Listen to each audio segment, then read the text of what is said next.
So last time on Dragon Ball Super, Ultra Vegito had killed Seadra, but immediately then found himself on the back foot after Kusu, the Angel of Universe 10, suddenly arrived and cut off his arm, leading to the now heavily damaged Vegito to run to a nearby planet only for him to be found instantly.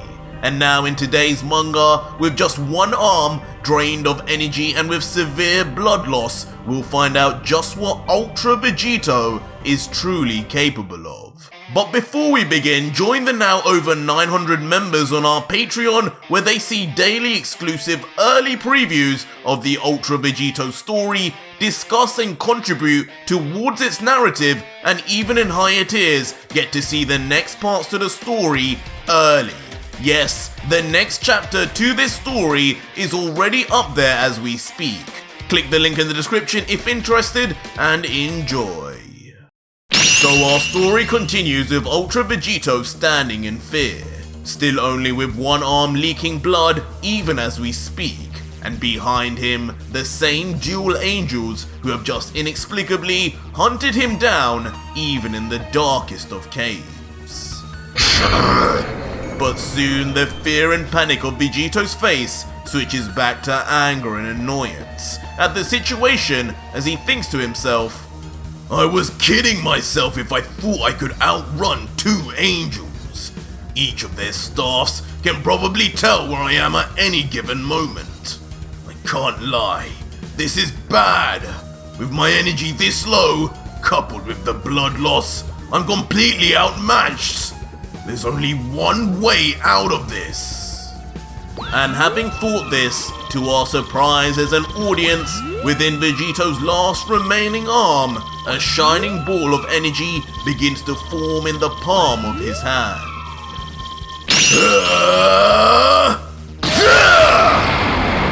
And just like that, Vegito suddenly throws a noticeably unimpressive beam of energy seemingly straight at the angels. But surely, this couldn't be what he meant as a way out.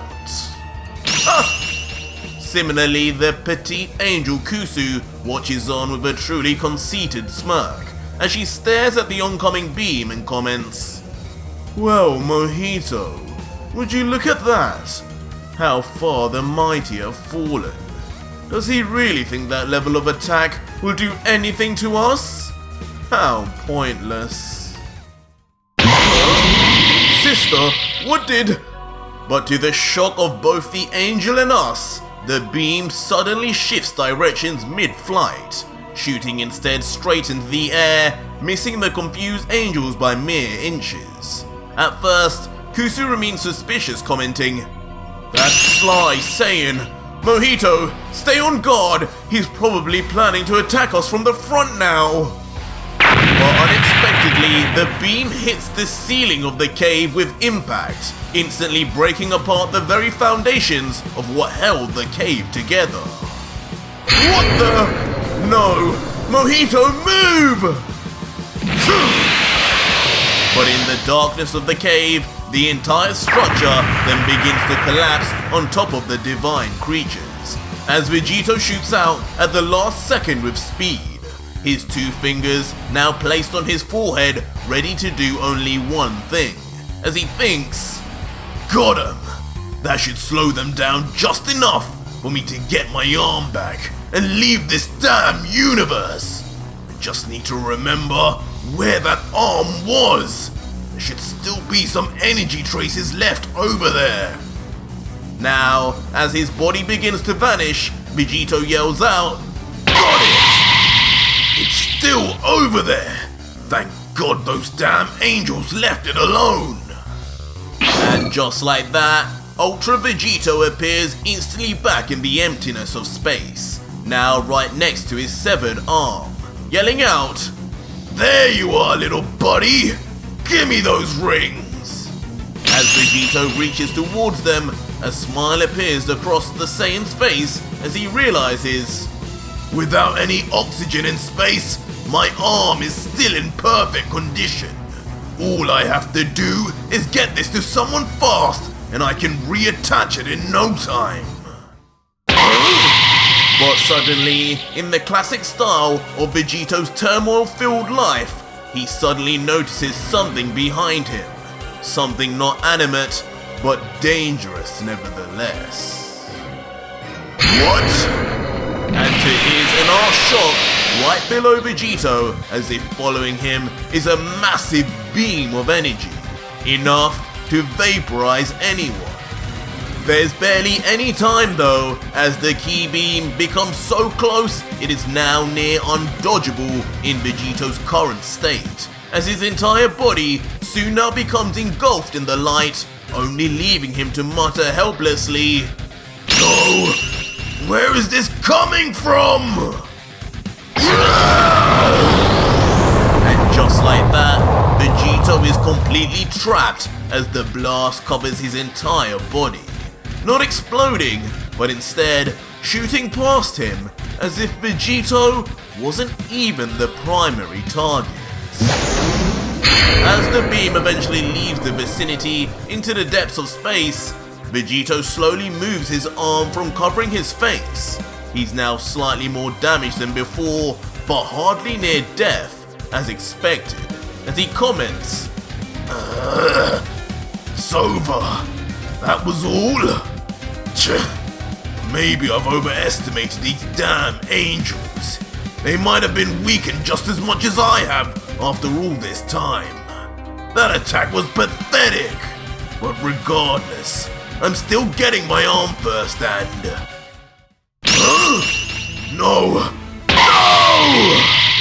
But soon, the real aim of that blast is revealed, as not even a trace of Vegito's severed arm remains, now having been completely reduced to nothing but dust, including the many rings that were on them too. How dare you!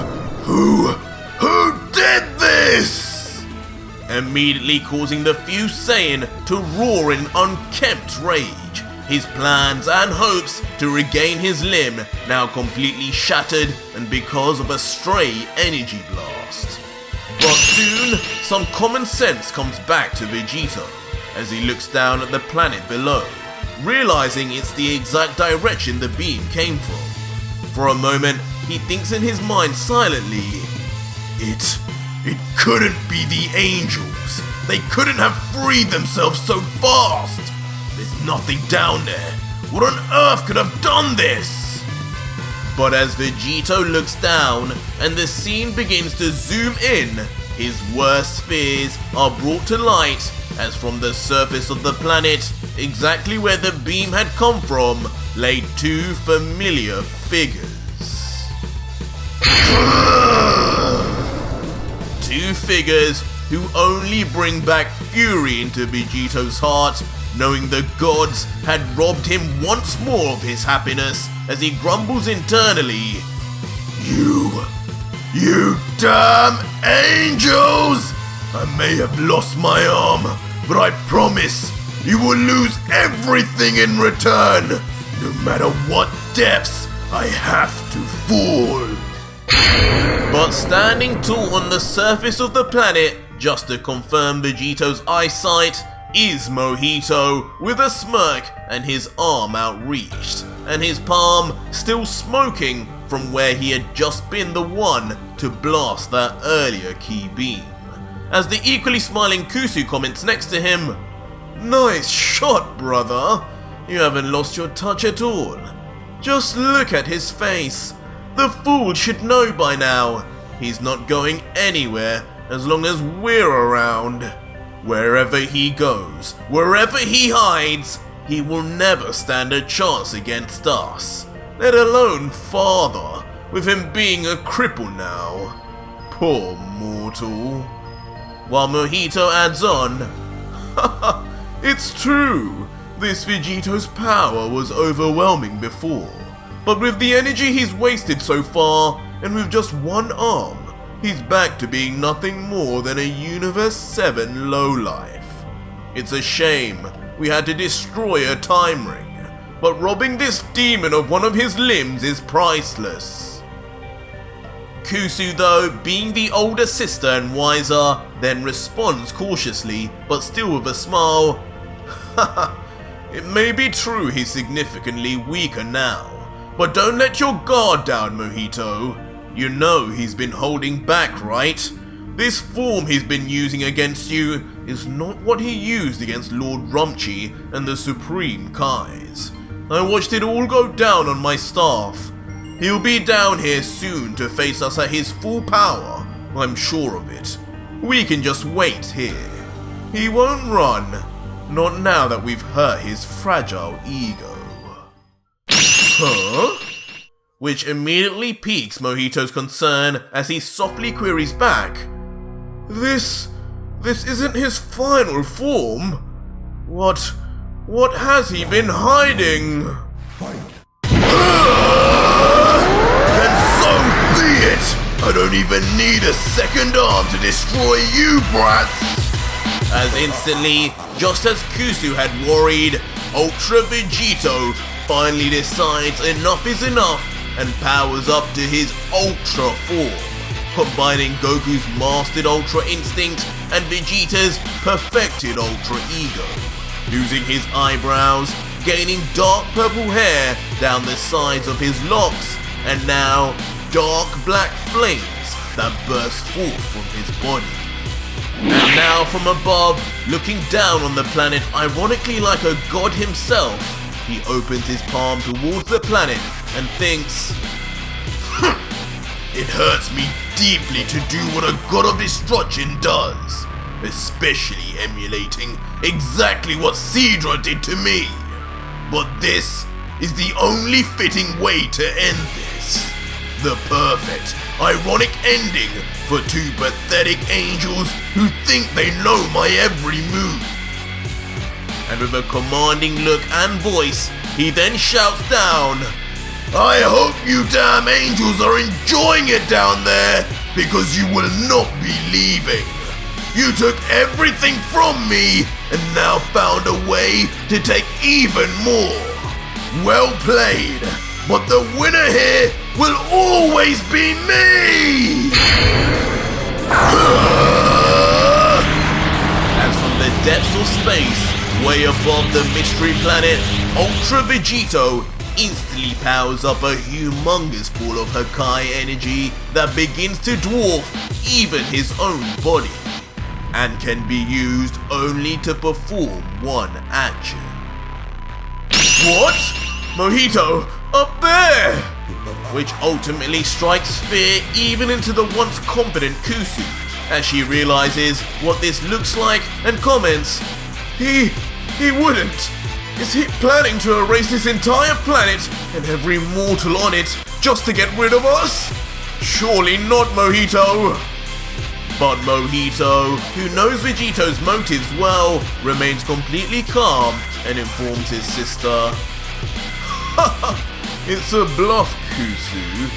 This mortal just screamed and yelled at Lord Sidra for erasing Basil's planet just to get him.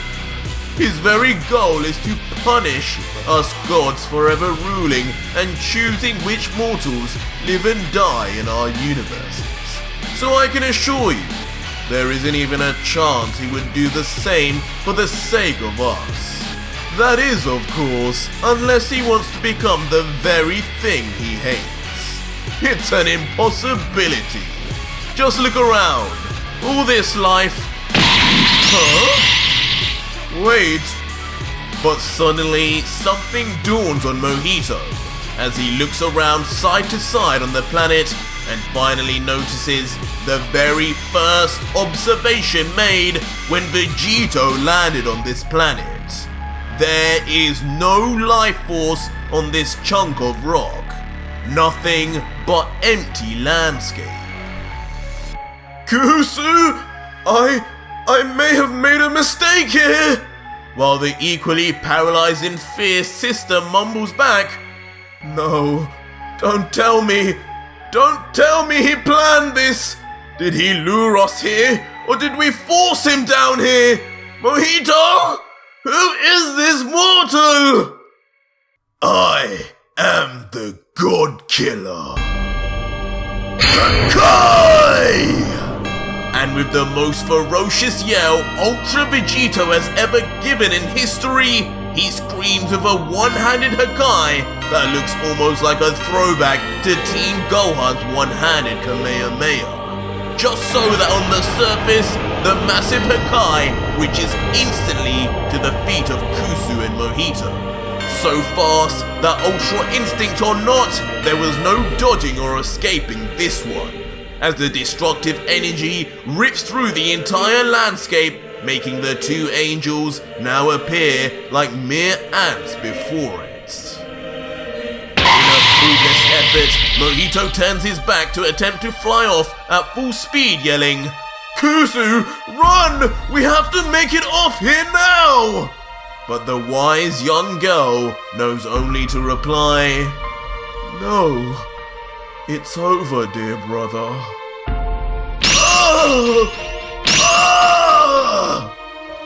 As just like that, as if frozen in time, a testament to just how fast Ultra Vegito performed his planetary level Hakai, both Kusu and Mojito returned to dust, erased forever and never to be seen again.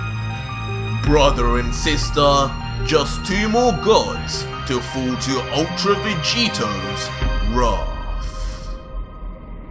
And for a moment, the once peaceful but empty planet remains whole, until suddenly, just like that, it too completely vanishes from the universe along with its only two inhabitants.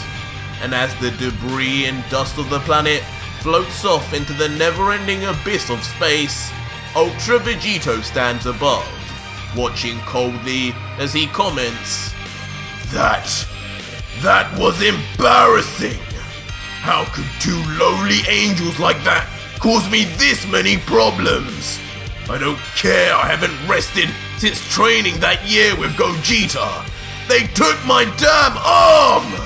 I have no control over Whis' staff to be able to heal myself. When these things happen, I'm on my own. Now what the hell do I do? And without saying a word more of his plan, if any, he uses his remaining time rings with the last of his power and reaches out his hand yelling, "Take me back to Universe 7! Then opening a massive portal once again to another random timeline, at least assured to be in his own universe. Could this be back to Gogeta to check on what happened with Beerus and Whis, or something else? Even Ultra Vegito couldn't know.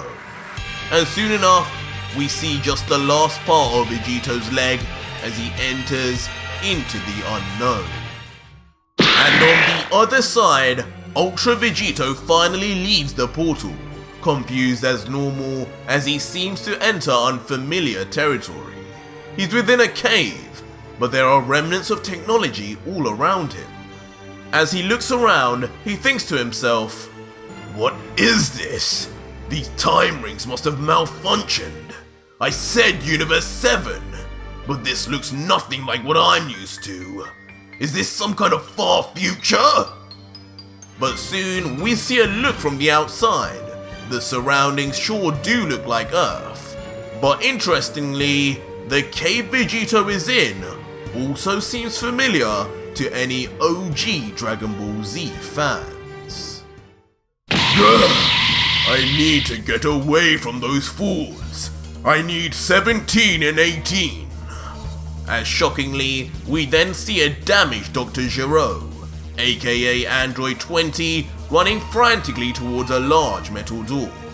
Soon he reaches it and looks up saying, finally it's here, my lab. Before then punching in a complex and encrypted code into the door reader, which automatically then finally opens the laboratory door wide open as he yells, "Here we go! I'm almost there! I win this time, Goku!" As the elderly android then enters excitedly into his lab and immediately begins to think on his next steps, saying, "Right, they shouldn't be able to find my lab for a while. As long as I remain quiet, I can make the necessary adjustments to activate 17 and 18. They will be more than enough. No need to activate 16 just yet. He is still completely untested. His power could prove too strong to control anyway. All I need to do first is... What? Who goes there?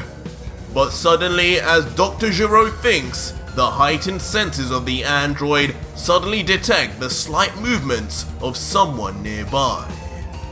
As shockingly, Dr. Giro then turns around and sees none other than Ultra Vegito, standing facing him unflinchingly, still leaking blood onto the floor as Giro yells, "What is the meaning of this? Who are you?" While Ultra Vegito remains deathly silent, at least for now. But that was it for today's video, guys, and if you made it this far, leave me a hashtag Android in the comments down below and let me know if you had any idea this is where Vegito would head next. What on earth could happen now? Well, you can wait, or you can support me on Patreon right now from just $3 and get access to the next chapter in this story now, along with over 250 plus other mangas, every single manga I have hand drawn, and more for just one price. It's the deal of the century.